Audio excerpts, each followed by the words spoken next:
Video பார்த்து கொண்டிருக்கும் அனைத்து நண்பர்களுக்கும் வணக்கம் வணக்கம் வணக்கம்.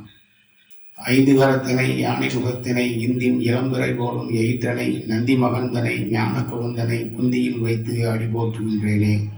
பாலும் திரிதேனும் பாலும் பருப்பும் இவை நான்கும் கலந்துனக்கு நான் தருவேன் கோலஞ்செய் உங்கள் கரிமுகத்து தூமணியே. நீ நான் கேட்கும் வரமெல்லாம் தந்து என்னை உயர்விக்க வேண்டும். 16 பெற்று பெருவாழ்வு வாழலாம், வாருங்கள். விதியை வெல்லலாமா என்றால் விதியை வெல்லலாம், வாருங்கள்.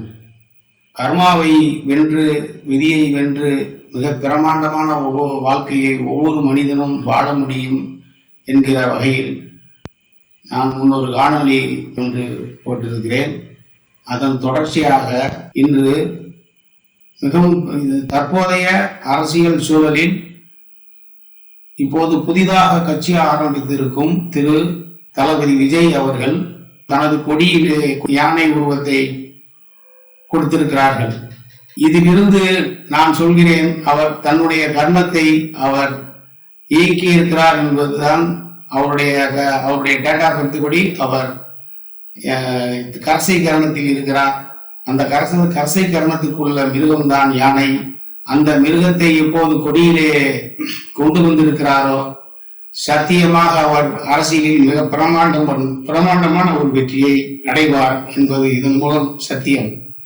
ஏனென்றால் இதற்கு முந்தைய பெரிய பெரிய பிரபலங்களான திரு எம்ஜிஆர் அவர்கள், அம்மா ஜெயலலிதா அவர்கள், சாண்டோஸ் சின்னப்பா தேவர் அவர்கள், பாரத பிரதமர் மோடிஜி அவர்கள், முகேஷ் அம்பானி அவர்கள், அவருடைய பையன் ஆனந்த் அம்பானி அவர்கள், இவர்கள் எல்லாம் அவரவர் கர்மத்தை இயக்கி மிக பிரம்மாண்டமான வெற்றியை அடைந்திருப்பதை போன பதிவிலே நான் தெளிவாக சொல்லி இருந்தேன்.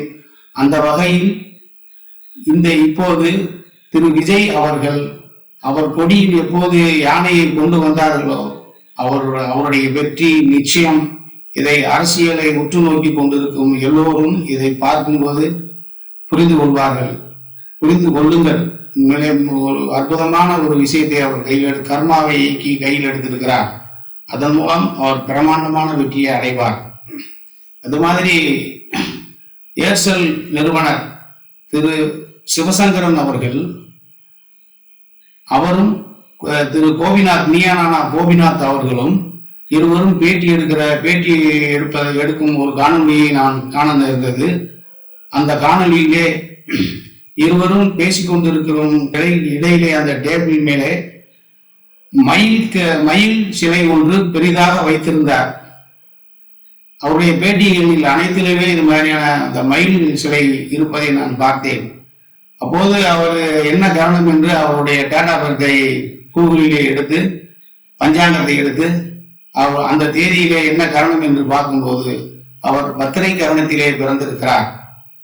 பத்திரை கரணத்துக்குள்ள மிருகம், கோழி, மயில் இரண்டுமே அந்த கரணத்துக்குள்ள மிருகங்கள். அந்த கரணத்தின் மிருகத்தை அவர் வழிபடும் இடத்திலே வைத்திருக்கிறார் என்றால் அது வழிபாட்டுக்காக வைத்திருக்கிறார் என்று பொருள் கொள்ளலாம். ஆனால் அந்த வரவேற்பு அறையிலே அந்த சிலையை வைத்திருக்கிறார் என்றால் எப்போதும் தன்னுடைய பார்வையிலேயே இருப்பதற்காகவோ அல்லது சேனலிலே அந்த கர்ணம் தெரிவதற்காகவோ வைத்திருக்கிறார் என்றுதான் நினைக்கிறேன். அந்த வகையிலே அவர் அந்த கர்ணத்தை பயன்படுத்துகிறார்.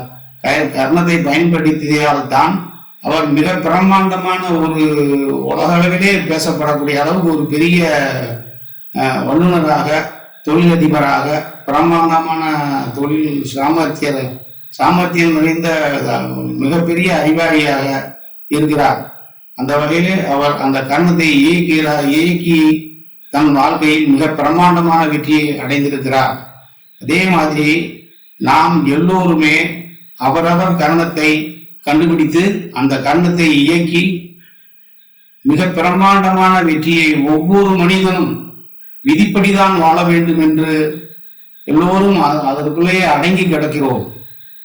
விதிப்படி வாழ வேண்டிய அவசியமே இல்லை. ஒவ்வொரு மனிதனும் அவரவர் துறை சார்ந்து மிக பிரம்மாண்டமான வெற்றியை அடையலாம் என்று இன்னும் நிறைய முன்னணியில் இருக்கும் மிகப்பெரிய தலைவர்களினுடைய அடுத்தடுத்து வரும் காணொலியிலே நான் பேச இருக்கிறேன். ஒவ்வொரு மனிதனும் கர்ணத்தால் மட்டுமே உயர்ந்திருக்கிறான்.